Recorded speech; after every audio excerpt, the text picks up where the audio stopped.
Ya kuliahnya ya. Baik, hari ini kita lanjutkan topik kosmetik. Oh ya, lupa ya, ini baru yang topik pertama saya ya. Ingat yang liquid. Jadi topik kali ini tentang sunscreen ya, tabir surya. Topik yang memang banyak kosmetiknya banyak beredar dan banyak diminati ya, terutama di Indonesia ya.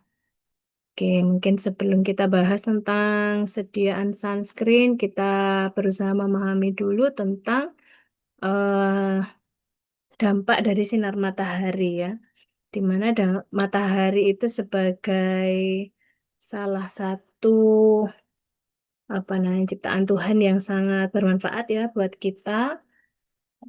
Kalau nggak ada matahari ya nggak tahu seperti apa bumi ini gitu ya. Nah, semua dari sinar matahari itu kita butuhkan untuk pertumbuhan, untuk kehidupan ya, dan lain sebagainya. Tetapi ternyata juga memiliki dampak negatif ya eh, ke kita ya, terutama yang seperti akan kita bahas yaitu terhadap kulit gitu ya.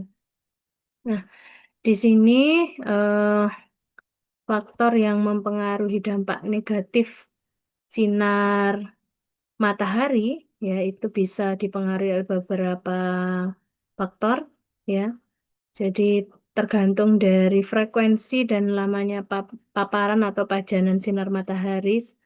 Sesering apa kita eh, terkena sinar matahari dan selama apa kita ini apa namanya terpapar gitu ya. Semakin sering dan semakin lama kita terpapar, maka dampak negatif akan semakin eh, nampak gitu ya, semakin dirasakan. Kemudian faktor individu, termasuk di dalamnya adalah jenis kulit kita, itu juga berpengaruh. Dan juga faktor intensitas radiasi. Intensitas radiasi di sini tentunya apa namanya berkaitan dengan kalau hujan itu namanya curah ya, kalau sinar matahari itu namanya apa intensitas ya. Seberapa besar intensitasnya, seberapa besar sinar yang diberikan. Jadi kalau mungkin Anda bertanya pada orang tua Anda, itu mereka akan menjawab, dulu tuh nggak sepanas sekarang deh, gitu ya. Matahari itu rasanya panas banget. Dan memang dalam 1 tahun itu ada bulan-bulan tertentu yang matahari itu terasa sangat panas ya, termasuk yang minggu-minggu ini ya. Karena subuhnya maju, jam 6 tuh udah terang banget dan jam 7 jam 8 tuh udah panas ya seperti jam 10 rasanya ya. Cuman uniknya adalah kalau jam 1 jam 2 tiba-tiba mendung, tiba-tiba hujan deras dan seterusnya. Memang musimnya musim telah berubah gitu ya. Jadi iklim sudah mulai berubah, tidak seperti dulu yang kalau dulu pelajaran eh, apa IPS gitu, musim kemarau adalah bulan ini sampai ini, musim hujan bulan ini sampai ini. Kalau sekarang enggak ya. Di tiap bulan tuh ada aja musim hujannya, ada musim panasnya. Kalau di Jember malah ada musim angin puting beliungnya, ya serem-serem juga di Jember. Banjirnya juga iya. Nah, jadi iklimnya udah agak kacau ya, karena efek pemanasan global dan tentunya sebagian besar karena ulah kita sendiri. Termasuk juga faktor intensitas radiasi saat ini juga semakin apa besar nih cahaya panasnya sinar matahari itu semakin terasa lebih panas dibandingkan dulu pada kondisi tertentu ya. Nah, di sini akan memberikan dampak negatif yang akan kita rasakan. Nah, kemudian kita perlu juga memahami dari sinar matahari itu ada sinar apa saja yang akan kita rasakan, yang akan menimpa kita gitu, yang akan menyinari kita. Ya, di sini ada beberapa jenis sinar. Ada inframerah, sinar inframerah ini panjang gelombangnya paling tinggi, ada sekitar 50%. Kalau sinar inframerah, saya rasa mungkin Anda sering mendengar ini bisa untuk kesehatan juga ya. Jadi berefek untuk kesehatan tubuh kita juga, memperbaiki metabolisme tubuh juga gitu ya. Bahkan dimanfaatkan untuk alat-alat kesehatan tertentu yang bisa memancarkan sinar inframerah untuk menyinari apa namanya tulang ya, kemudian apa biasanya untuk memperbaiki metabolisme tubuh ya. Ada alat-alat tertentu yang dipakai untuk menyinari tubuh yang buatan. Kalau yang ini kan dari matahari langsung ya. Kemudian ada sinar visible 400 sampai 700, ini nggak ada masalah. Nah, ada sinar UV ini yang bermasalah, ada UVA, UVB dan UVC. Kemudian dipanjang gelombang 290 sampai 400. Kalau UVC di sini tidak dihitung karena dia di panjang gelombang 260. Nah, yang perlu kita atasi di sini terutama adalah UVA dan UVB. Ya, karena ada efek yang tidak diharapkan, tidak diinginkan dari paparan sinar UVA dan sinar UVB. Kemudian ada lagi sinar X dan sinar gamma. Ini juga tidak terlalu apa namanya, malah dimanfaatkan untuk kebutuhan kesehatan kita ya, dan tidak terlalu berkaitan langsung dengan kehidupan sehari-hari dari sinar matahari. Kalau UVA, UVB ini kita bisa dapatkan setiap hari ada. Oke. Nah, ini perbedaan sinar UVA, UVB, dan UVC. Kalau sinar UVC ini masih eh, dianggap apa ya, masih aman karena masih tertahan di stratosfer, nggak sampai masuk ke permukaan bumi. Ya, kemarin waktu apa kuliah tamu mungkin ada yang sempat bertanya bagaimana kalau misalnya terjadi lubang-lubang di atmosfer kita, ya berarti sinar UVC-nya bisa masuk. Nah, kalau dia bisa masuk ke permukaan bumi, ini malah yang paling berbahaya sebenarnya ya. Cuman masalahnya adalah di mana letak lubang-lubang itu kita nggak tahu di bagian mana dari atmosfer kita, namanya juga udara ya, kan nggak tahu kalau tidak ada penelitian eh detil gitu kan. Nah, jadinya bagaimana? Apakah juga bisa ditahan dengan eh, sunblock atau sunscreen? Ya, itu perlu penelitian lebih. Yang pasti saat ini masih dianggap belum perlu diatasi sebagaimana sinar UVA dan sinar UVB. Nah, bagaimana dengan sinar UVB? Sinar UVB ini paparannya itu apa namanya hanya sampai di permukaan kulit saja. Jadi dia menimpanya di permukaan kulit saja. Kalau sinar UVA ini yang sampai masuk menembus epidermis, ya, menembus epidermis bahkan bisa sampai ke dermis. Nah, seberbahaya apa? Kalau di sini UVC dikatakan tidak berbahaya, ya, tidak berbahaya, tapi kan tadi itu dalam kondisi atmosfer baik-baik saja. Kalau tidak baik-baik saja, bagaimana? Nah, itu yang kita belum ada penelitian lebih ya terkait apakah bisa dengan sunblock biasa ataukah harus dengan apa, misalnya kain atau payung atau bagaimana ya. Dan memang belum menyentuh ke sana karena kan penelitian tentang bocornya itu seperti apa juga tidak tahu kita ya. Cuman sayangnya Indonesia itu dilewati garis khatulistiwa ekuator ya, sehingga jumlah jumlah paparan sinar matahari di Indonesia memang lebih banyak ya dibandingkan negeri-negeri empat musim yang ada di utara ataupun di selatan garis ekuator. Gitu ya, mudah-mudahan kita selalu aman ya. eh, apa namanya terkait dengan UVC terutama ya.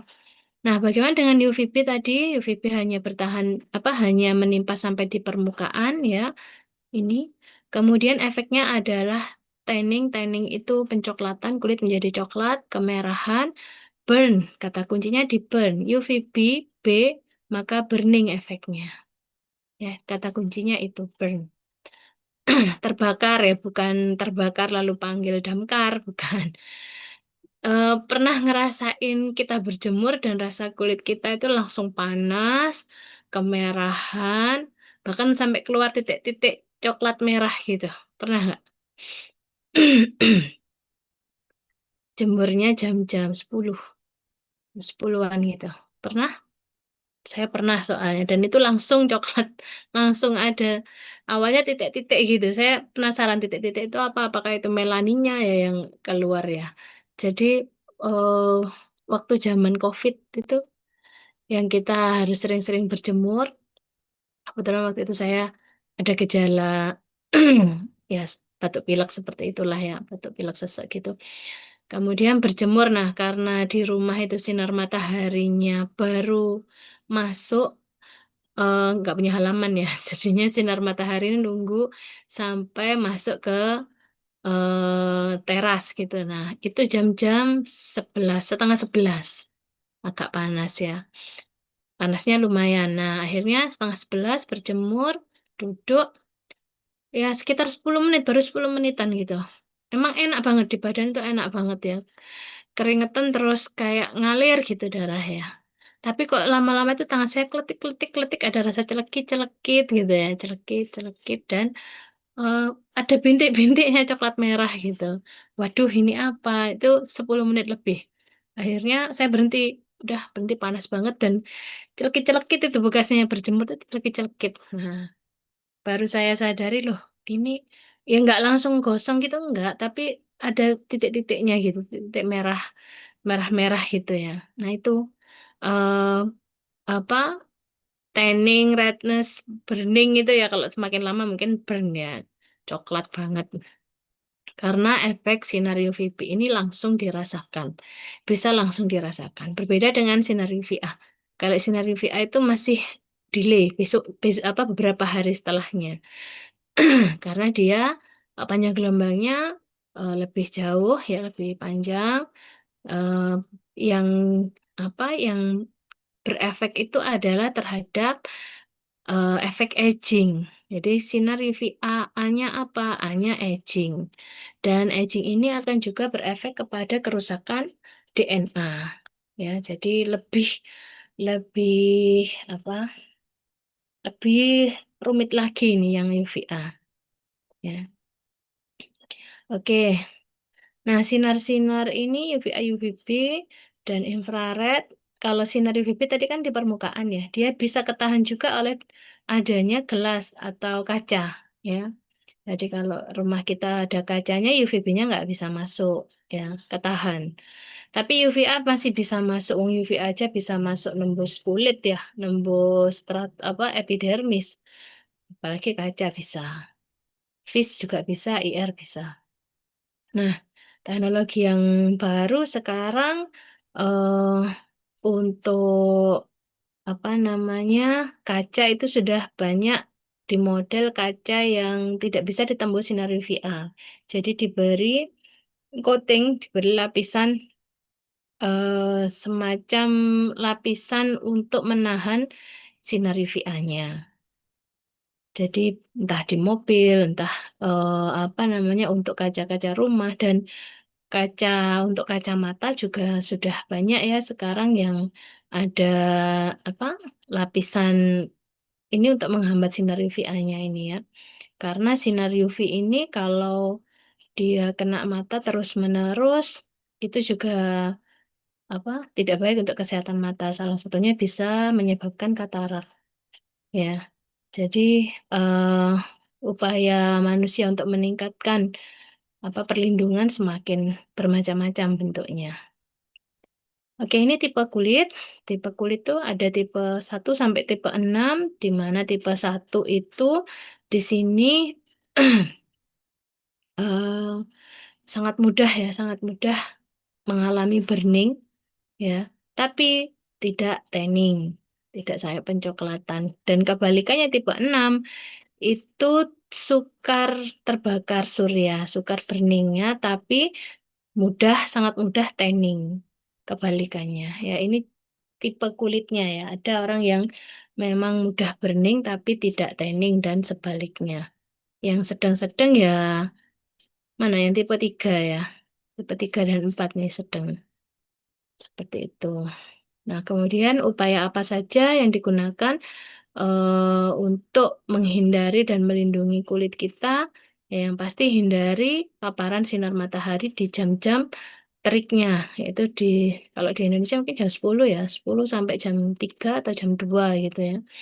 Kemudian gunakan topi, baju tertutup, eh, apa, berlindung di bawah pohon-pohon gitu ya, cari tempat yang rindang.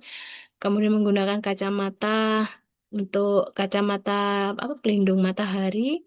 Banyak minum supaya nggak dehidrasi ya. Dan jangan lupa ini apa namanya menggunakan sunscreen ya dengan SPF yang tinggi yang cukup. Nah, ini indeks UV sinar matahari. Jadi levelnya dari 1 sampai 11. Yang paling rendah adalah 1, 1, 2 ya. Yang paling ekstrim adalah 11. Ini kadang HP itu ada ya ininya, warningnya. Saat ini sinar UV sedang ekstrim indeksnya. Harap tidak keluar rumah. Tapi saya kadang ada seperti itunya ya. Saat ini eh, sinar UV sedang tinggi intensitasnya. Sebaiknya Anda tidak keluar rumah, ada begitunya ya. Karena eh, semakin ekstrim maka semakin besar indeksnya, semakin besar efek yang diberikan ya. Terutama kalau yang langsung tadi itu UVB, burning, tanning ya. Kalau yang nanti apa bertahan beberapa hari ya dari UVA-nya. Nah, kalau di level ini, kalau ekstrim sebaiknya nggak keluar ya. Kalau 8, 9, 10, ini kita perlu perlindungan ekstra. Mungkin dengan pakaian tertutup plus masih digunakan sunscreen ya dengan SPF yang tinggi, perlindungan yang tinggi. Nah, ini jenis eh, apa namanya? Jenis perlindungan sinar UV ya. Ada istilah SPF dan ada istilah PA. Ya, ada istilah SPF dan ada istilah PA. Bedanya apa ini? Oh ya, sambil ini ya, Anda kan dari rumah ya. Silakan Anda ambil produk kosmetik Anda yang ada klaim SPF-nya. Kita nanti akan bahas produk, bahas ini apa, komposisi produk ya. Nanti sambil bisa kita tunjukkan.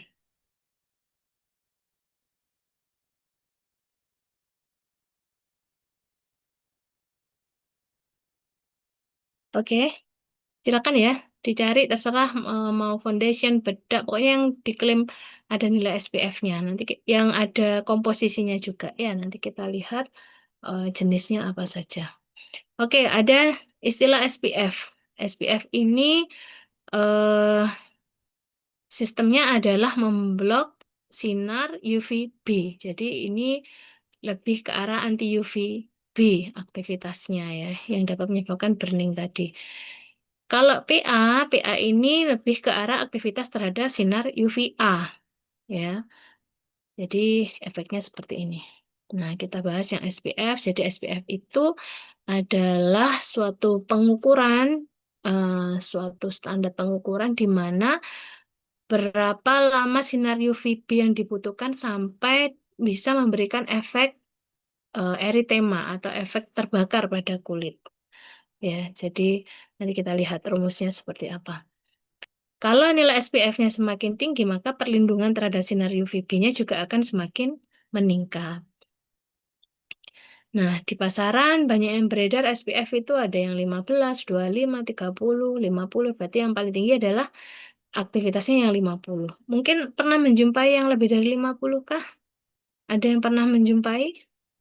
Boleh sebutkan merek mungkin kalau pernah tahu SPF berapa, 75 atau 100 gitu? Ada nggak?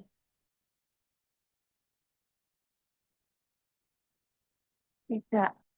Belum pernah. 50 ya rata-rata ya. Ada yang 55 gitu. Oh, 55 ada. Merek apa yang 55? Kalau di Shopee namanya Ford, saya itu googling. Oh, googling. Oke. Jadi, nilai SPF ini semakin tinggi mengartikan perlindungan terhadap sinar UVB-nya semakin besar.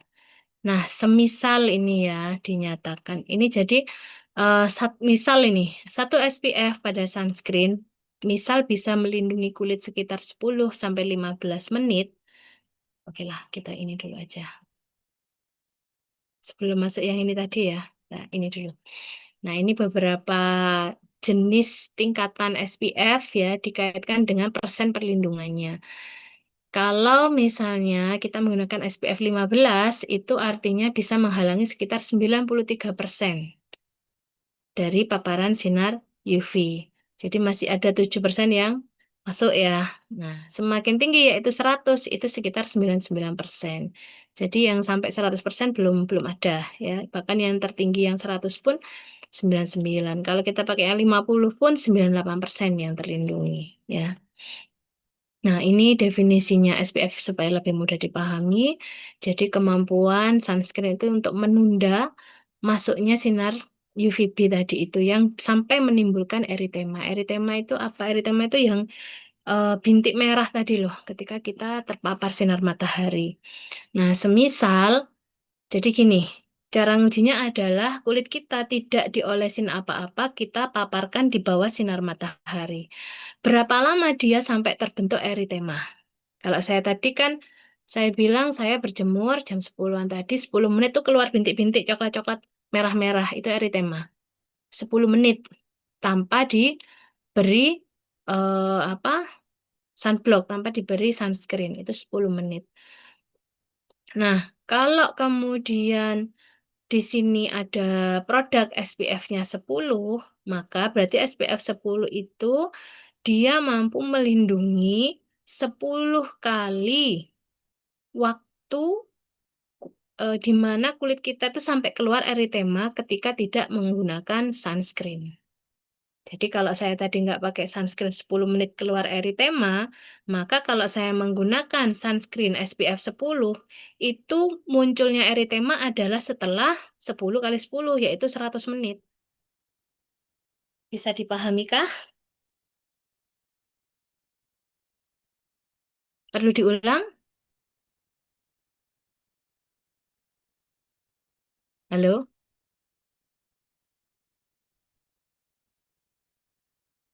Gimana? Bisa dipahami nggak? Bisa, Ibu. Oke. Jadi berapa menit kita itu ini ya, berapa menit kita itu tidak apa? Berapa menit kita muncul eritema ketika tidak diolesi sunscreen, ya. Maka nilai SPF-nya itu adalah misalnya SPF 8 ya, 8 kali menit pas tidak diolesi. Kalau misalnya tidak diolesinya itu 10 menit lalu muncul eritema, maka kalau pakai sunscreen dengan SPF 10 akan muncul eritema setelah 100 menit setelah dipakein sunscreen. Kalau SPF-nya 50 bagaimana? Kalau SPF-nya 50, maka 50 kali 10 ada 500 menit. Ya, 500 menit itu setara 8 jam. Jadi, sebentar.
Oke, maaf ya.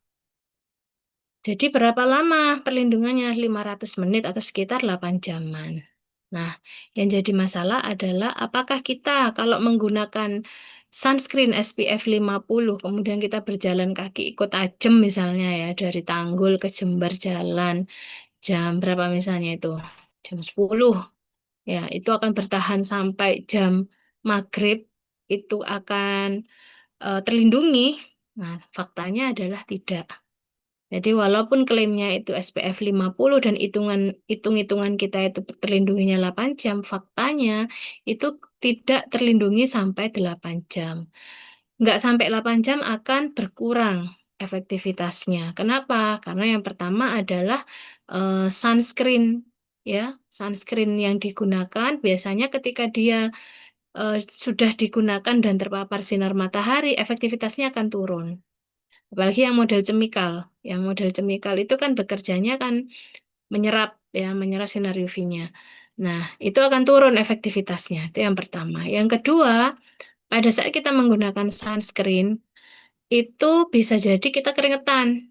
Nah, kalau keringetan ada yang terlarut kan, ada yang ya ibaratnya luntur lah. Sunscreen-nya akan luntur. Atau yang ketiga kegosok entah pakai tisu, entah pakai baju gitu ya, kehapus. Maka dari itu untuk penggunaan sunscreen itu memang harus di reapply ya. Tiap berapa jam di reapply. Ada aturan pakainya biasanya di masing-masing sunscreen ulangi tiap 3 jam misalnya, ulangi tiap 4 jam. Itu karena untuk mencegah terjadinya kita terlalu percaya diri untuk terlindungi 8 jam gitu ya. Padahal sebenarnya mengalami penurunan efek atau malah luntur gitu ya. Sehingga perlu di reapply sebelum habis efeknya. Seperti itu. Oke. Ya, jadi seperti itu ya. Nilai SPF itu adalah perbandingan waktu di mana kulit itu diolesi sunscreen dan dibanding kulit tidak diolesi sunscreen. Perbandingan waktu munculnya eritema awal.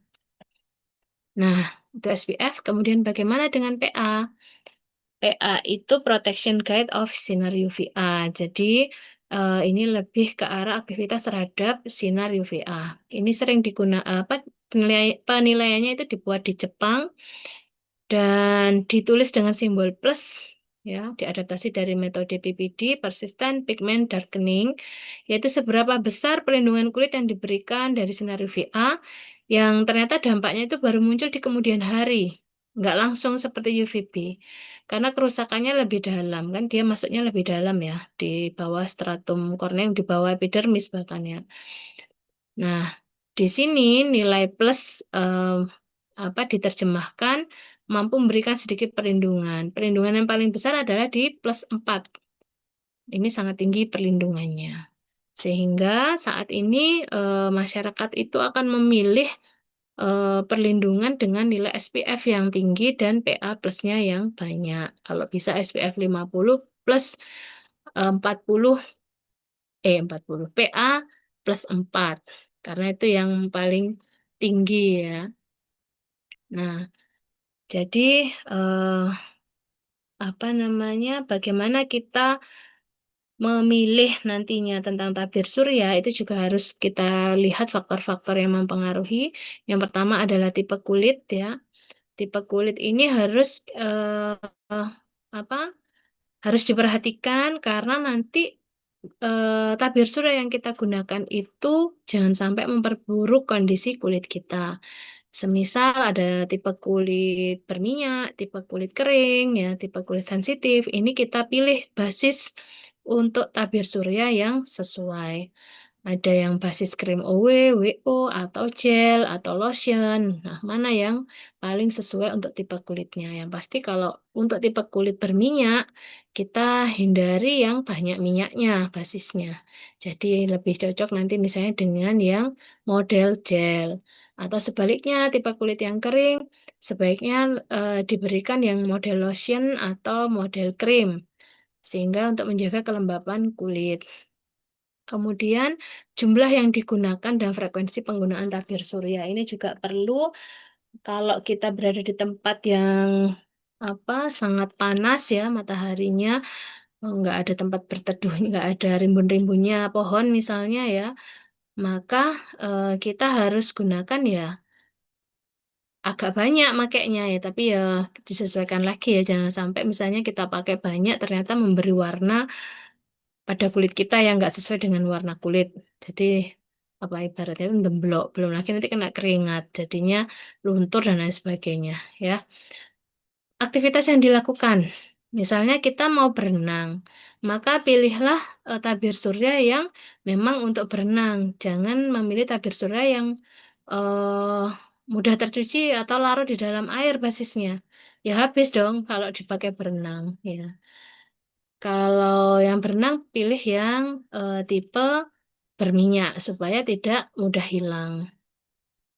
Kemudian jumlah tabir surya yang diabsorpsi di kulit ini juga perlu diperhatikan seberapa banyak, terutama yang chemical ya kalau yang bisa diabsorpsi. Kalau yang physical blocker tidak perlu diabsorpsi.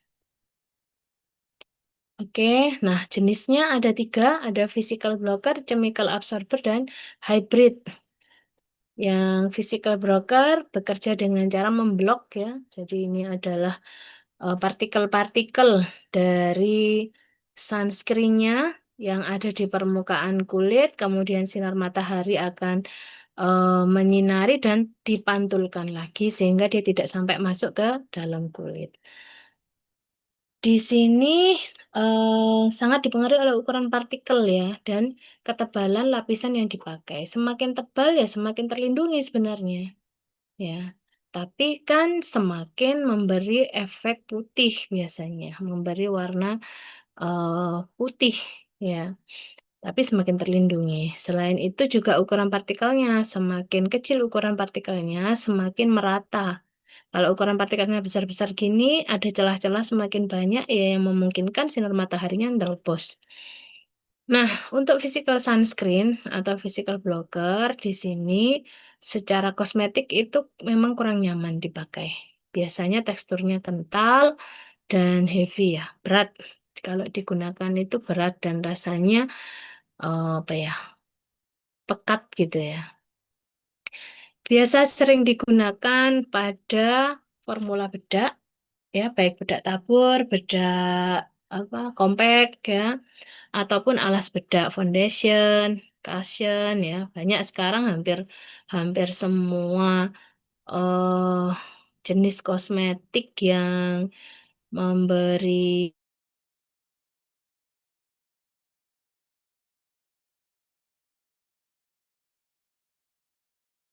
mereka memang mengklaim seperti misalnya lipstick, lipstick, lip balm ya. Itu sering ditambahkan physical sunscreen sehingga lipstick ada SPF-nya.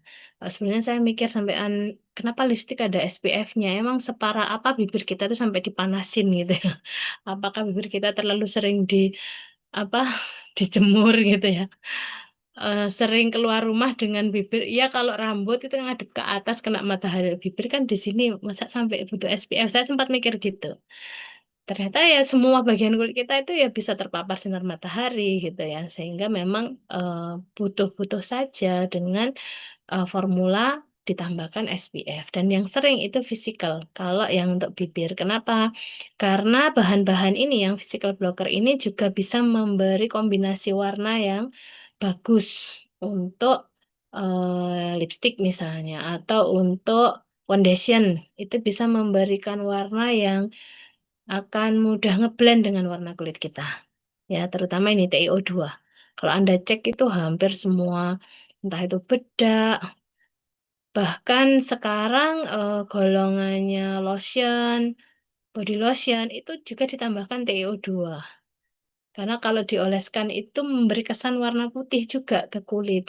Ya, kalau Anda pernah lihat iklan di TikTok, kalau zaman dulu di Facebook gitu ya, yang tangan kanan sama kiri dibandingkan, kemudian ini akan bisa memutihkan dalam sekejap gitu kan ya. Terus diolesin tuh tangan yang kiri, yang kanan nggak diolesin, diolesin itu putih putih putih. Bahkan dicuci pun nggak luntur, tetap putih, lebih putih daripada tangan yang nggak diolesin.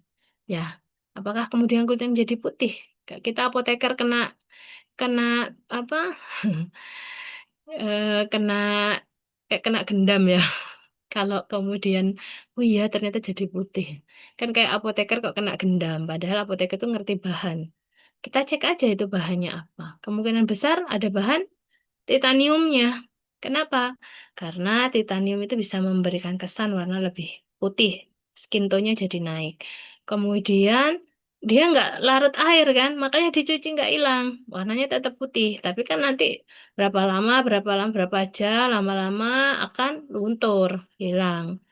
Jadi ketika diklaim memutihkan langsung dan tidak hilang, ya itu sebenarnya ya tanda kutip ya sedikit pembohongan juga. Memang putih langsung, nggak hilang juga. Tapi kan beberapa jam kemudian lama-lama hilang karena ini ada bahan yang di apa di coatingkan ya di dalam formula tadi untuk menghasilkan warna lebih cerah. Ya, TiO2. Keren TiO2 itu efeknya kalau ke kulit itu memang lebih ini ya cerah. Nah, Anda kemarin yang bikin sunscreen lotion yang ada pakai TiO2 gimana tuh? Apakah memberi kesan putih juga dan nggak hilang? Ada nggak kelompok ini? Iya, the white cast jadinya ke kulit. Iya, white cast-nya white cast-nya itu kalau di muka ya yang nggak enak banget. Tapi kalau di tangan kan nggak terlalu ya. Kayaknya memang dari skin tone-nya naik ya rasanya itu. Cuma kalau di wajah nggak enak, terlalu ini, terlalu putih. Tapi kalau di tangan, di kaki kan nggak terlalu terlihat beda banget gitu ya. Jadi banyak kalau Anda lihat lotion-lotion itu mereka menambahkan TiO2 dan setelah ditambah TiO2 mereka melabeli dengan SPF. SPF berapa gitu. Ya, karena memang bisa sebagai tabir surya juga seperti itu. Jadi eh ada keuntungannya, kalau kerugiannya ya saya rasa secara fisik ini tadi ya kurang homogen nanti ketika dipakai di wajah. Jadi kalaupun dipakai di tangan itu harus digosok-gosok berkali-kali supaya merata gitu ya. Karena memang viskos kental biasanya. Itu physical blocker dari sisi keamanan bagaimana? Ya relatif lebih aman lah dia. Kenapa? Karena dia nggak masuk ke kulit, hanya di permukaan saja. Ya kan? Jadi dibanding chemical yang dia harus masuk ke dalam kulit, ya efek sampingnya tentunya lebih kecil. Yang kedua, chemical absorber. Bagaimana mekanisme kerjanya? Dia mengabsorpsi sinar UV yaitu dengan cara molekulnya menangkap sinar UV dari matahari, kemudian diubah ya diubah molekulnya tereksitasi dan diubah menjadi energi lain berupa sinar inframerah ya dikeluarkan dalam bentuk sinar inframerah yang itu sudah berkurang bahayanya dibanding pas menjadi sinar UV. Nah, di sini untuk chemical absorber biasanya berupa komponen aromatik ya dengan gugus karbonil. Kemudian ada anti UVA dan anti UVB. Ya. Secara kosmetik bagaimana? Kalau diformulasi dia lebih rasanya ketika dipakai itu lebih ringan dan tidak memberi warna, colorless dan tidak berbau. Beda sama yang titanium. Kalau titanium tadi yang memberi warna putih terutama ya. Kalau nggak diberi komponen pewarna, ya warnanya putih dia. Ya. Kalau misalnya dikasih pewarna coklat atau apa namanya warna seperti kulit, maka akan blended. Tapi kalau enggak ya putih. Nah, kalau ini eh, tidak berwarna. Sehingga kalau misalnya kita formulasikan dengan basis yang jernih, misalnya basis gel, ini ya jadinya jernih nih. Tentu Anda pernah menjumpai sunscreen yang bentuknya gel jernih kan? Ada juga yang sebagian opak, buram. ya. Kalau buram itu ada dua kemungkinan, memang basisnya itu basis minyak atau kombinasi antara chemical dan physical blocker, sehingga membentuknya warnanya buram seperti lotion, krim seperti itu. Contoh bahannya ada PABA, para aminobenzoik acid ya, golongan benzofenon, salisilat, antranilat, dan sinamid. Ya. Nah, di sini adalah gambaran bagaimana ketika sunscreen itu bahan aktifnya dikombinasi beberapa bahan. Masing-masing bahan itu memiliki range absorpsi sendiri-sendiri. Semisal kita menggunakan satu jenis bahan, maka seperti ini misalnya ya, panjang gelombang yang terlindungi adalah di panjang gelombang misalnya di sini berapa? 290 sampai 300 gitu ya. Maka yang terlindungi di panjang gelombang ini saja. Panjang gelombang yang lain ya enggak. Kemudian kalau kita kombinasi, ketika dia misalnya di enggak kelihatan. Nah, di 200 berapa ini? 240 tambahannya ya. Sampai 290. Yang satunya tadi di 270 sampai 310 misalnya. Maka panjang perlindungannya akan menjadi lebih lebar lagi. Kalau tiga ya lebih lebar lagi. Seperti itu. Itulah makanya sering dikombinasi. Karena kalau sendirian ya perlindungannya sempit.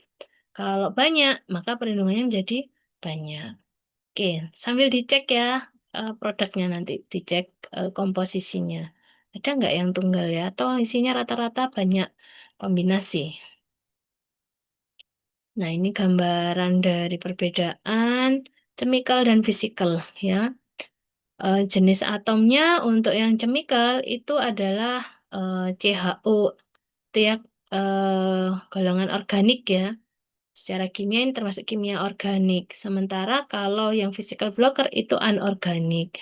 Jadi kalau yang chemical itu ada unsur CH, UN. Kalau yang anorganik ya golongan mineral-mineral, logam-logam. Zinc, titanium gitu ya. Untuk strukturnya chemical individual molekulnya. Kalau yang physical blocker rata-rata berupa cluster, kumpulan, gerombol-gerombol. Ya, jadi kalau ditembus, dieng, langsung mental. Kalau ini kan mainnya di gugus-gugus ini, apa molekul yang tereksitasi tadi. Kalau ini memang benar-benar secara fisik, dieng, semakin besar sebenarnya semakin terlindungi, tapi kan celahnya juga semakin, kalau gede-gede ada celahnya. Maka akan lebih baik kalau ini dikecil-kecilin nih, kecil-kecilin supaya nanti meluas perlindungannya itu luas dan nggak sampai ada celah saling menutupi nanti, menutupi permukaan kulit kita. Nah, tampilannya kalau yang chemical itu kalau dalam formulasi bisa menghasilkan formula yang jernih. Kalau yang physical blocker, kalau ukurannya besar maka menghasilkan warna putih. Kalau kita bikin sampai dalam bentuk nano, itu bisa dalam bentuk jernih. Apa bentukannya jadi jernih. Kalau nano itu kan jernih ya, seperti tapi bukan larutan, partikelnya kecil, ukurannya 100 nanometer. Itu bisa terlihat jernih. Tapi mungkin sudah pernah kita bahas bagaimana kalau ukurannya nano terhadap kulit ya, apakah masih dianggap aman atau malah masuk ke dalam kulit. Ingat, ini bahan anorganik. Oke, ini contoh bahan-bahan sunscreen ya, baik yang apa namanya physical blocker maupun yang chemical absorber ya. Kita lihat sebentar. Kita lihat jenis-jenisnya. Ada asam aminobenzoat, kemudian avobenson. Kita lihat ini absorbensinya ada yang di UVA, ada yang UVB, ada UVA1, ada UVA2 ya. Nah, jadi kalau bisa kan seluas-luasnya tadi melindunginya. Tapi eh, kita cari yang bisa melindungi di berbagai range sinar UV sebenarnya. Kalau yang titanium sama zinc oxide di sini fisikal, dimasukkan yang fisikal ya. Ini ada konsentrasinya juga, berapa biasa digunakan. Semacam.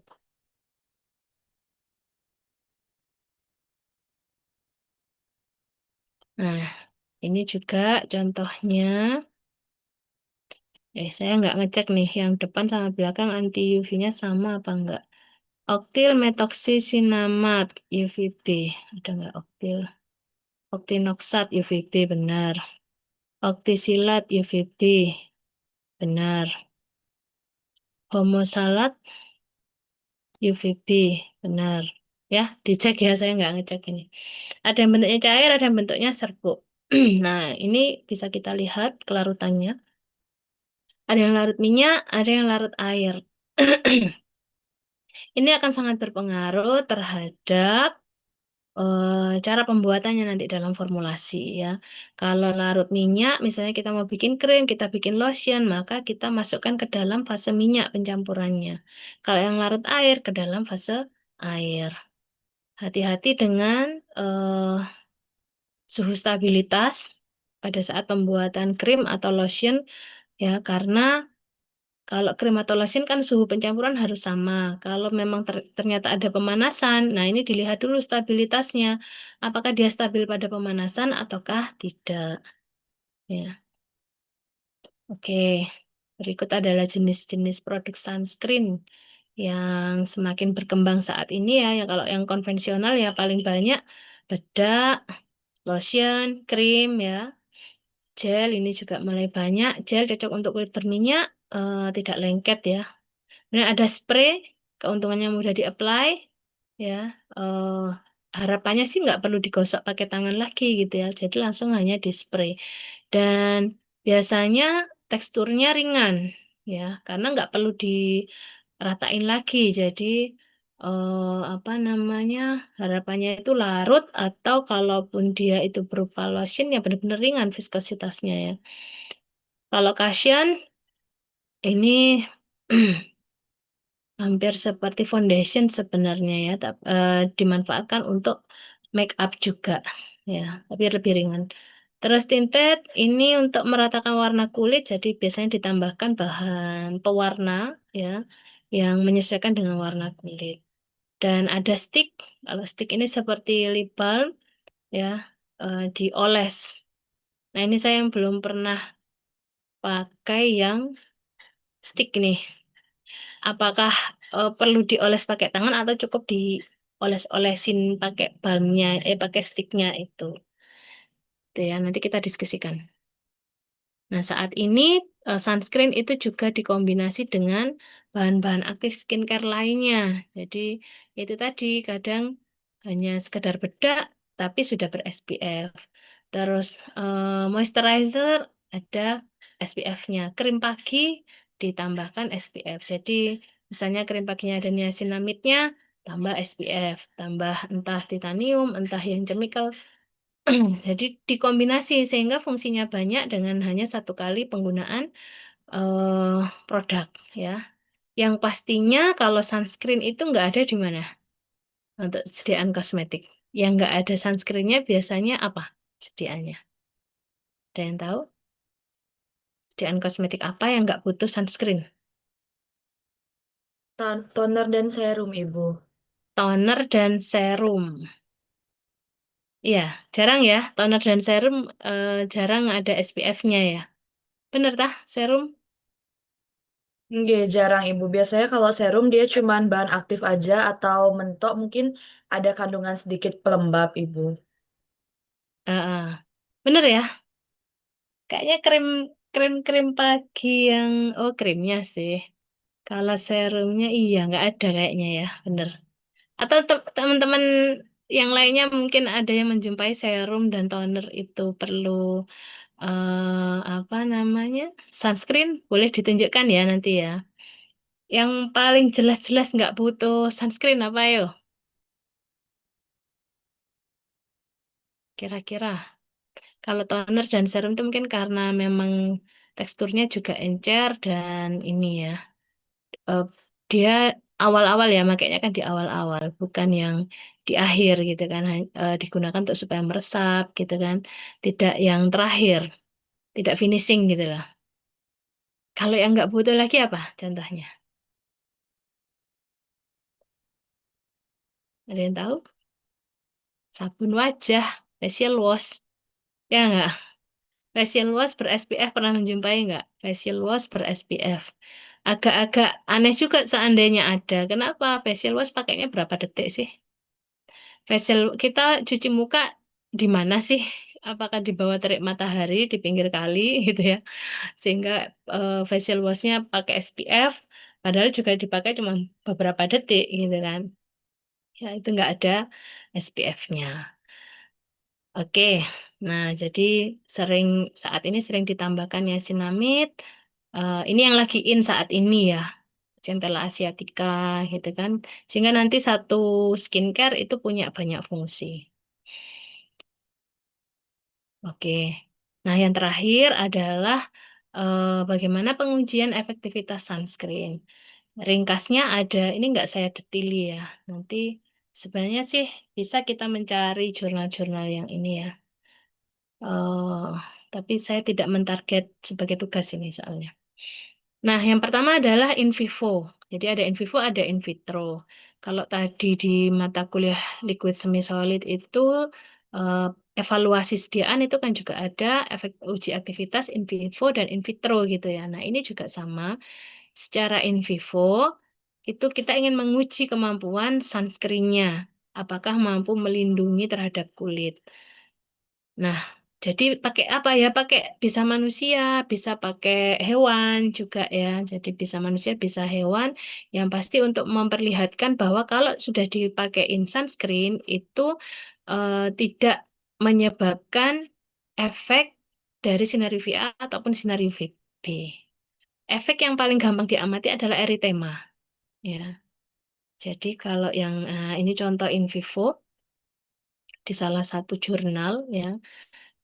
Desain studi apa desain pengujiannya di sini pakai 12 25 25 tikus dengan usia tertentu. Jadi memang harus dibatasi usianya. Kalau enggak nanti variasinya sangat besar ya. Kalau saya biasanya itu saya batasi usia dan berat badannya, dicari yang hampir sama. Karena kadang usianya ini rentangnya besar ya, 12 sampai 16 itu rentang berat badannya juga ini apa besar juga nanti. Kemudian dibagi menjadi 5 kelompok, ada kontrol negatif. Kontrol negatif hanya diberi DMSO, jadi tidak diberi apa-apa. Kalau kontrol positif diberi apa zat aktif oxybenzone, ya. Kemudian kelompok 1 sampai 3 diberi sampel dengan konsentrasi 12,5, 25, dan 50%. Kemudian di sini tikusnya disimpan di apa ini?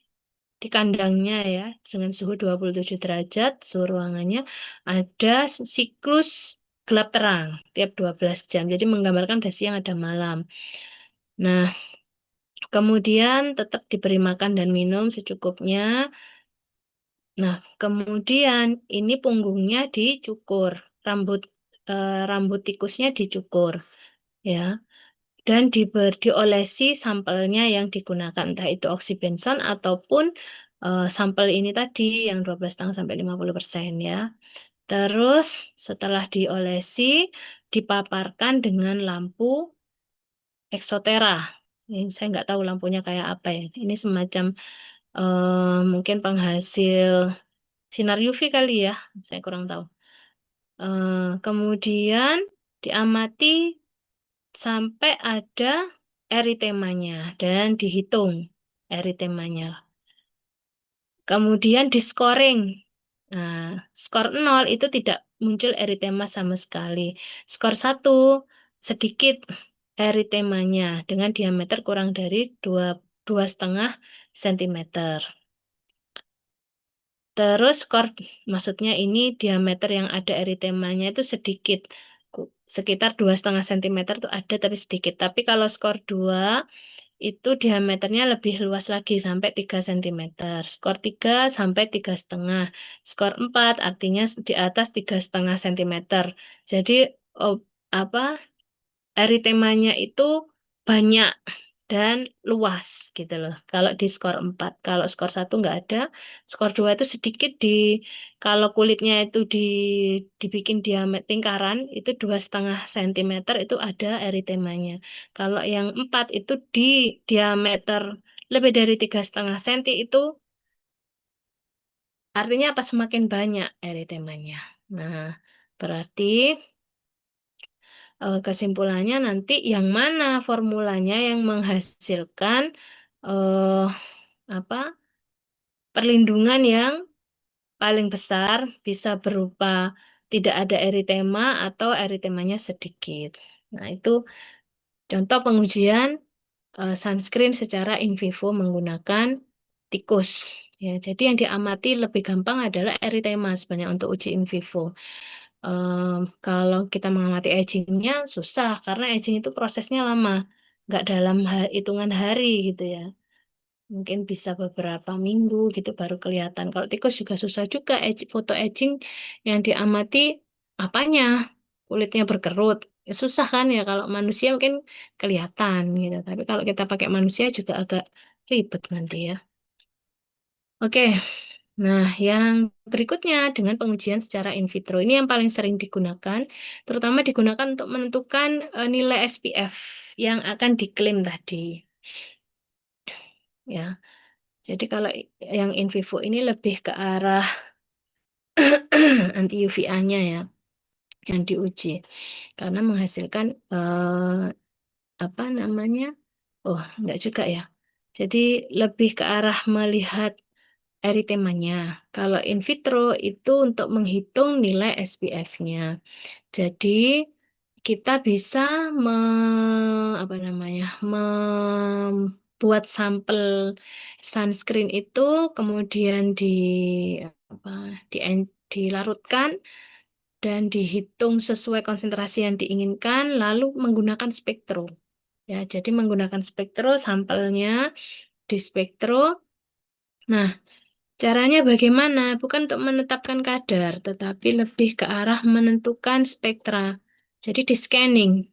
Sampelnya tadi itu di scanning, di panjang gelombang tertentu. Seret, seperti ini ya.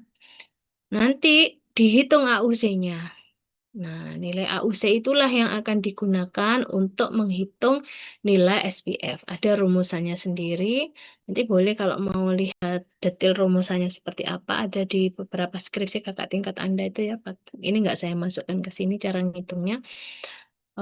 Jadi menggunakan nilai AUC-nya ya untuk menghitung nilai SPF.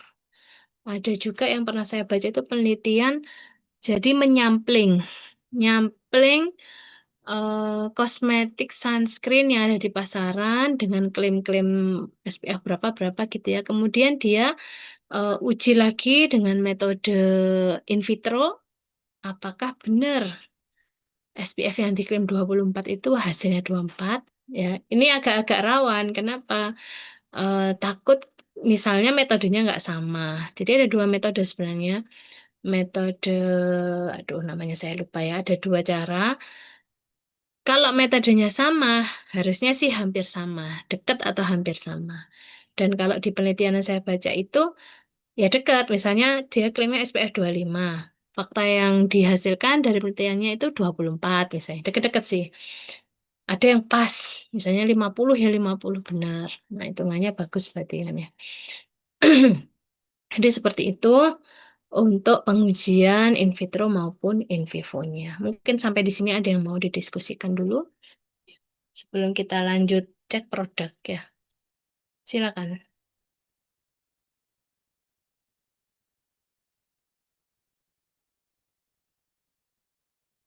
Ada?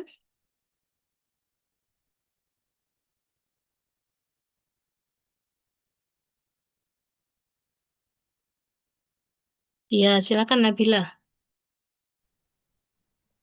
Terima kasih atas kesempatannya, Bu. Saya Nabila Aulia Rahmadanim 23039. Isi bertanya, Bu, mengenai physical sunscreen dan chemical sunscreen. Mm-mm. Akhir-akhir ini kan ada narasi tentang physical sunscreen itu lebih baik untuk kulit wajah yang sensitif daripada chemical sunscreen. Itu apakah benar klaim tersebut atau itu cuma narasi marketing aja ya, Bu? Physical sunscreen cocok untuk kulit yang sensitif. Ya, produknya apa yang diklaim begitu? Mungkin pernah Kalau baca? nggak salah itu sunscreennya Unitary, Bu. Oke, dia dia ini ya, dia menggunakan physical. Iya, Bu. Terus dibandingkan sama chemical sunscreen lainnya itu katanya produknya lebih cocok dan lebih apa tidak Iya, menimbulkan efek samping kayak jerawatan gitu, Bu. iya. Jadi memang ya masing-masing industri punya trik marketing ya. Tapi yang penting adalah kita memahami teorinya. Dan memang banyak faktor kan ya yang apa bisa mempengaruhi, terutama dari sisi formulasinya. Entah itu bahan aktifnya fisikal ataukah chemical. Faktor formulasi juga tidak bisa kita nafikan. Itu juga bisa mempengaruhi kualitas dari sediaannya seperti itu. Kelas kemarin pertanyaannya beda lagi. eh Apa namanya? Physical blocker itu kosmetik sunscreen, sunblock yang ada physical blockernya itu ada yang mengklaim bisa menyebabkan jerawat. Seperti itu. Jadi ini apa beda-beda klaim ya, tergantung tergantung tujuannya. Yang pasti adalah cara kerjanya dulu tadi. Untuk yang physical blocker, dia hanya di permukaan saja. Dia memanfaatkan ukuran partikel ya supaya bisa ditabrak oleh sinar UV kan begitu. Tidak masuk sampai ke bawah kulit, nggak sampai masuk ke epidermis. Sehingga pasti nanti yang akan berinteraksi banyak adalah permukaan kulit. Ya, kalau dia itu ukuran partikelnya halus, ya it's okay, dia akan merata. Kalau sangat halus tadi nano, hati-hati dia akan masuk kan gitu. Kalau dia itu ukurannya tertentu apa karena dia bekerja di permukaan, sangat mungkin ketika misalnya ukurannya agak kecil dia masuk ke pori. Benar nggak? Ke pori dan menyumbat. Apa sih istilahnya? Clog clog the pore gitu ya. Menyumbat pori. Nah, kalau yang terjadi seperti itu bisa menyebabkan apa jerawat juga ya sama seperti proses jerawat yang beberapa waktu lalu saya jelaskan yang harusnya sebum bisa keluar dengan lancar ini disumbat maka akan menyebabkan jerawat. Oke, kalau yang seperti itu benar. Kemudian kalau terhadap kulit sensitif bagaimana? Karena dia hanya di permukaan, sensitivitas tadi itu lebih bekerja di apa bagian epidermis ya. Ingat nggak kemarin ada reaksi imun, ya kan? Mast cell itu ada di bagian epidermis karena dia hanya di permukaan. Saya rasa memang tidak terlalu banyak berinteraksi dengan sel-sel yang ada di epidermis, terutama mast cell ya terhadap reaksi imun. Sehingga yang di apa physical blocker kemungkinan bereaksi dengan sel mastnya kan tidak terlalu besar dibanding yang chemical karena yang chemical tadi ini dia merasuk masuk ya kan masuk menembus epidermis. Nah, dari situlah eh, yang banyak berinteraksi dengan sel-sel yang ada di dalam epidermis maupun di bawah epidermis adalah yang chemical.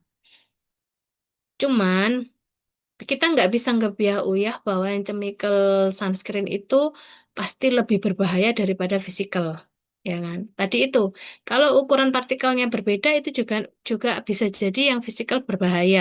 Kalau ukuran partikelnya nano, ya kan? Untuk yang chemical jenisnya apa dulu? Kita harus cekin satu-satu tuh, dicek satu-satu. Misal benzofenon, efeknya apa? Salisilat efeknya apa? Harus kita cek satu persatu untuk memastikan bahwa memang ini tidak berbahaya atau ini berbahaya untuk kulit sensitif. Harus kita cek satu persatu. Kalau memang tidak ada data, ya biasanya kita apa? Kalau nggak ada data ya main aman gitu ya. Udah nggak dipakai malah kalau untuk yang kulit sensitif gitu. Seperti itu. Jadi tergantung jenisnya.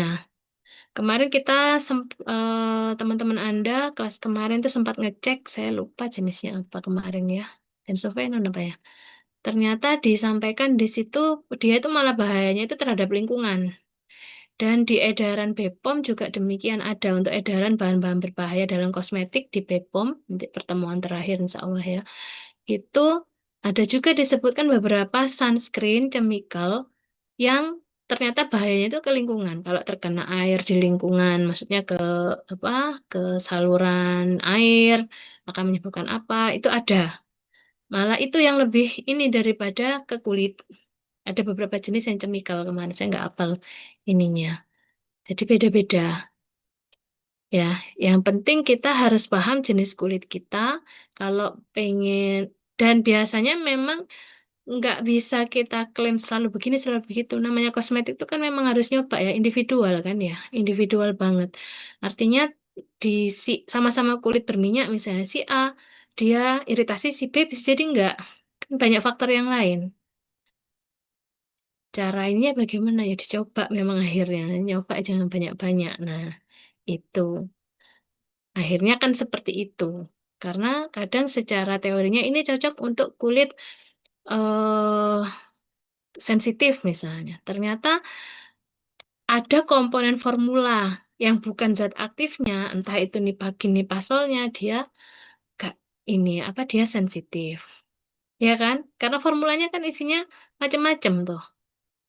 Nggak di nggak cuman zat aktifnya toh. Di zat aktifnya dia fine-fine aja eh nipagin terutama ya yang sering jadi ini ya apa untuk kulit sensitif.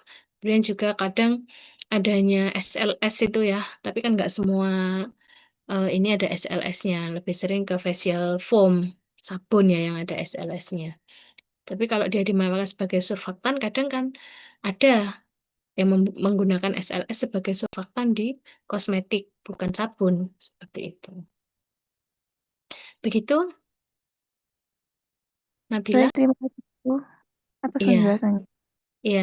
Jadi memang akhirnya ya, ya seperti itulah kosmetik ya.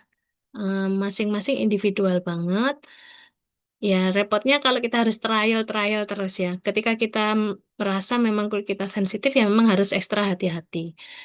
Kalau mau yang aman, yang fisikal itu, karena dia kan di permukaan saja. Tapi ya belum tentu juga. Tadi saya bilang belum tentu juga. Takutnya ada komponen di formula yang dia nggak cocok. Paling aman dicobain dah akhirnya. Cari yang eh, memang mengklaim dia untuk kulit sensitif dicoba. Kalau ternyata masih bermasalah ya berarti harus hati-hati banget untuk kulit sensitif. Seperti itu. Oke, mungkin ada lagi.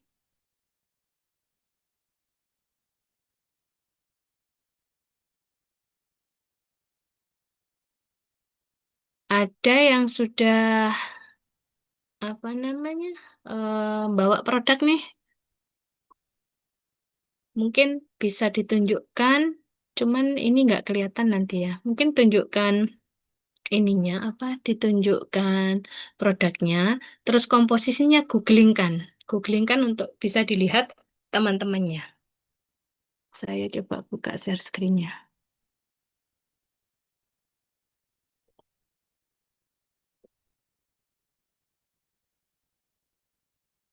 Oke, silakan. Mungkin ada yang mau mencoba menunjukkan.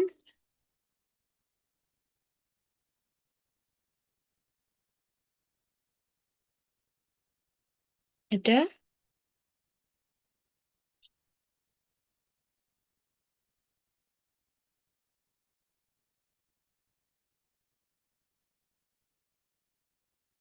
Saya kepingin Anda mencoba mencari ini ya. Kalau lotion banyak ya. Gel banyak. Yang spray nih, yang spray. Coba cari googling produk-produk di sekitar kita lah. Apa misalnya Skintific, Wardah itu ada kan yang spray ya. Spray sunscreen. Kita lihat komposisinya seperti apa yang spray. Ada yang nyari yang spray, ada yang nyari yang bentuk cushion ya. Ada yang nyari bentuk tinted sama stick. Oke, ada 4 item ini. Kalau gel kan biasa ya umum.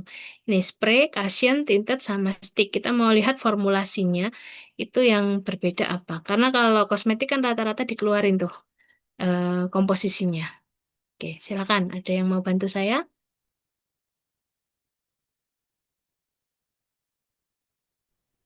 Permisi Ibu, boleh izin share screen. Tapi ini Ya, yang coba Jessy. sunscreen yang, iya tapi ini yang spray Ibu. Boleh, nggak apa? Boleh. Izin share screen nih Ibu. Iya.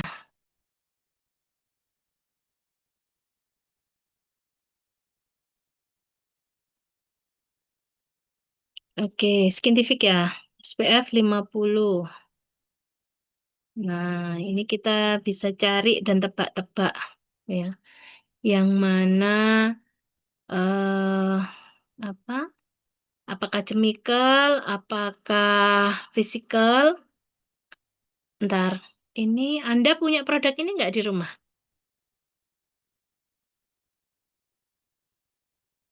Nggak ada Bu, adanya yang Wardah tapi dia yang gel kalau yang Oh, di yang gel. Saya penasaran dengan isinya. Apakah isinya itu jernih atau seperti suspensi? Ada yang pernah pakai kah? Nah, terserah mau Skintific atau apapun. kalau kalau jernihnya itu nggak terlalu jernih Bu, kayak kayak bening-bening gitu. Kayak lebih ke suspensi mungkin ya Bu. Kayak anu ya, Lebih kayak koloid gitu dah.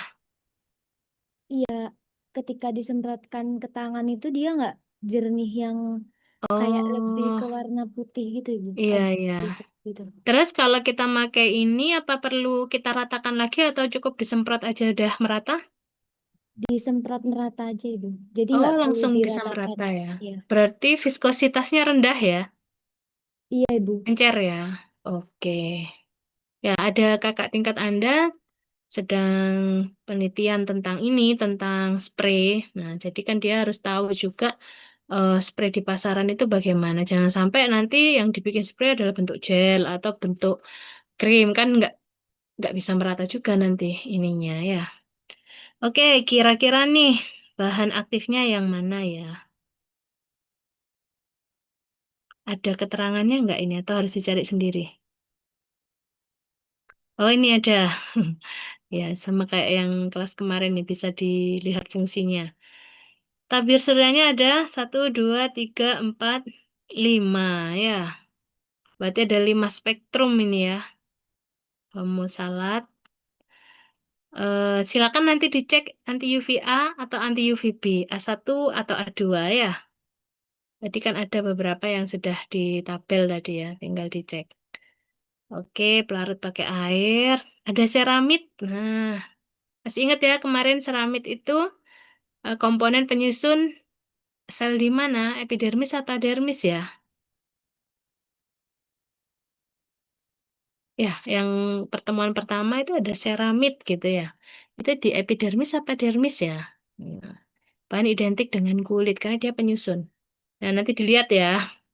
Oke, ini zat aktifnya. Di Ada pelarutnya. epidermis sih. Di epidermis, ya. Di bagian epidermis. Kalau di dermis itu golongan kolagen-kolagen ya. Oke, fungsi coba. Kalau klaimnya fungsinya sebagai apa?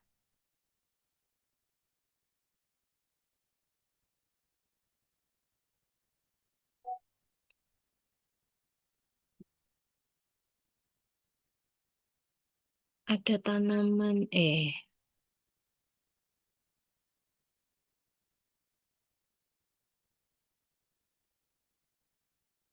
Ini fungsi dari produknya atau bagaimana ini? fungsi dari produknya, klaim produknya. Biasanya di anu kemasan ya. Oh, ini dipecahin satu-satu homo salad apa Kalau di gitu ya. iklannya itu cuma karena simpel pemakaiannya, Bu. Simpel pemakaiannya.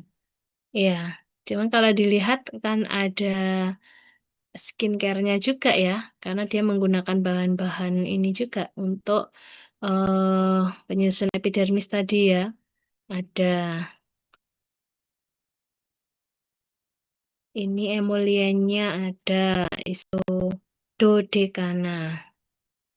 Oke, ya. Jadi kalau kita lihat seperti ini, Sebenarnya gini, kalau kita ingin melihat komposisi dari suatu produk kosmetik, karena dia mencantumkan semua komposisinya, itu kita bisa, kalau nggak ada webnya seperti ini, kita bisa buka juga di HPE untuk masing-masing bahannya. Jadi kita pengen tahu pengawetnya yang mana misalnya, kemudian emulgatornya yang mana, kalau dia itu adalah emulsi ya. Terus mungkin ada pengawet, dapur dan lain sebagainya akan terlihat nanti. Karena rata-rata sih bahan-bahan yang digunakan tuh kita jarang dengar ya. Kalau di kosmetik itu kan paling yang kita dengar cuma etanolnya, terus Aquades sama propilen gitu-gitu aja, gliserin gitu. Yang lainnya itu kan eh nama dagang. Nah, kita perlu cek tuh nama-nama dagang itu di HPE fungsinya apa. Oke, terima kasih ya. Baik, ada lagi mungkin selain spray yang belum cushion, tinted, sama stick. Silakan.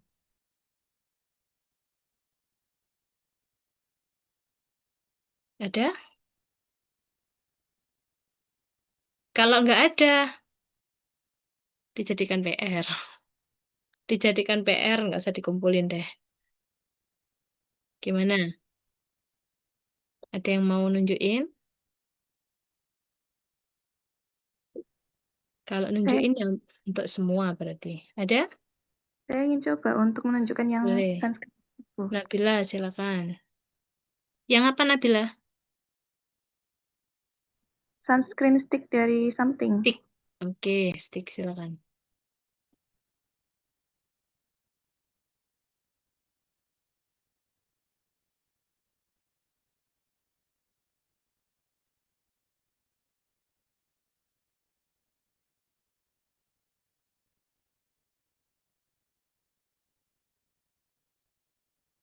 Mereknya apa?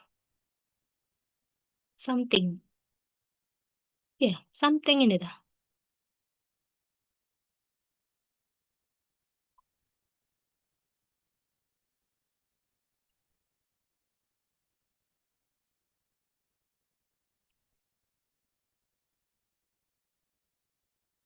Iya Bu, mereknya yang something. Mm-mm. Oke. SPF 50 plus PA 4 plus plus plus. Oke. Tidak menyumbat pori ya. Clog pore tadi saya bilang clog pore menyumbat pori. Oke, kita lihat apakah ada physical blockernya. Biasanya kalau ada physical blockernya tuh yang nyumbat. Ada nggak? Etil heksil metoksisinama, etil heksil salisilat, etil amino. Nggak ada ya? Nggak ada titanium ya? Nah, benar Oke. klaimnya. Kalau ada physical blocker, dia yang nyumbat biasanya. Oke, ini stick. Kemudian basisnya apa ya? Bisa di ini nggak? Antioksidan. Emulsi ada dextrin palmitat. Viscosity controlling. Pemadatnya apa ya? Coba ke bawah. Sunscreen wakeh. Oriza sativa. Ada Oriza sativa oil. Minyak beras. Penasaran sama pemadatnya nih. Apa ya? Karena kan ini stick ya. Plastik biasanya pakai padetan asam stearat atau sera alba atau parafin solid. Nggak dimunculkan ya, berarti ya. Emollient, perfuming. Mm-mm. Terus ke atas. Oh, ini nih ada. Apa nih penjelasannya? Ingredient. More. More-nya nggak diklik. Anu nggak? Don't have description. Butilen glycol. Emollient.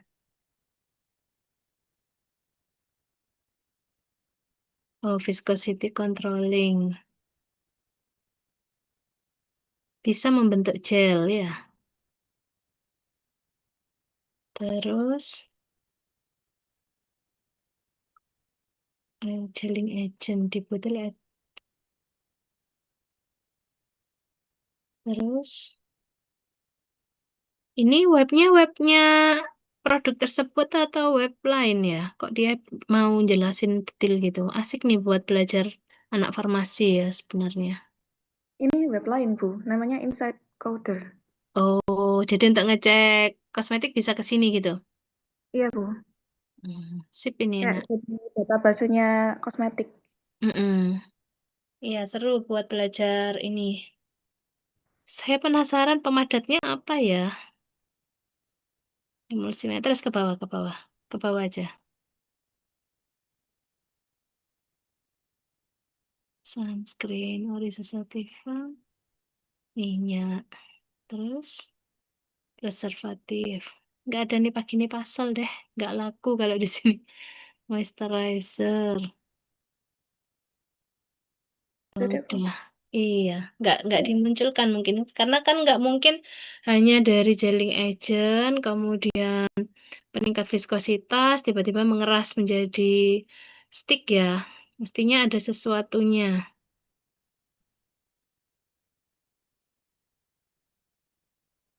Iya, mungkin nggak dimunculkan anunya, basisnya. Kalau yang lengkap di atas terus, yang lengkap semua. Nah, stop. Ini oh terus. Iya, iya kita harus cekin satu-satu juga ini ya. Tapi kalau saya lihat sih kayaknya nggak ada yang padetannya, nggak ada fase minyak padatnya. Atau jangan-jangan dia nggak pakai fase minyak padat sehingga kalau dioles itu ya sekedar memberi ini apa? Memberi lapisan gitu ya nggak sampai kayak anu. Oke, oke. Nanti kita lihat-lihat lagi ya untuk ininya. Baik, saya rasa cukup ya dua contoh ya untuk cushion. Satunya tadi apa? Cushion sama tinted. Ini sepertinya hampir seperti lotion, tapi nanti ada zat pewarnanya ya yang ditambahkan untuk memberi kesan warna ya. Oke, bagaimana? Mungkin ada yang mau didiskusikan dulu sampai di sini?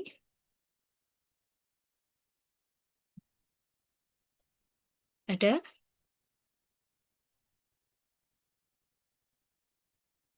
Oke, jika belum ada, mungkin bisa kita akhiri ya untuk materi kita hari ini. Jangan lupa nanti di rumah produk Anda dicek ya komposisinya, mana zat aktif apa sunscreennya yang mana, kombinasi atau tidak ya.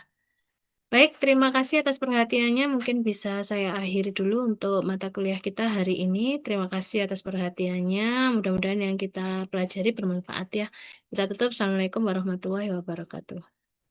Waalaikumsalam warahmatullahi wabarakatuh.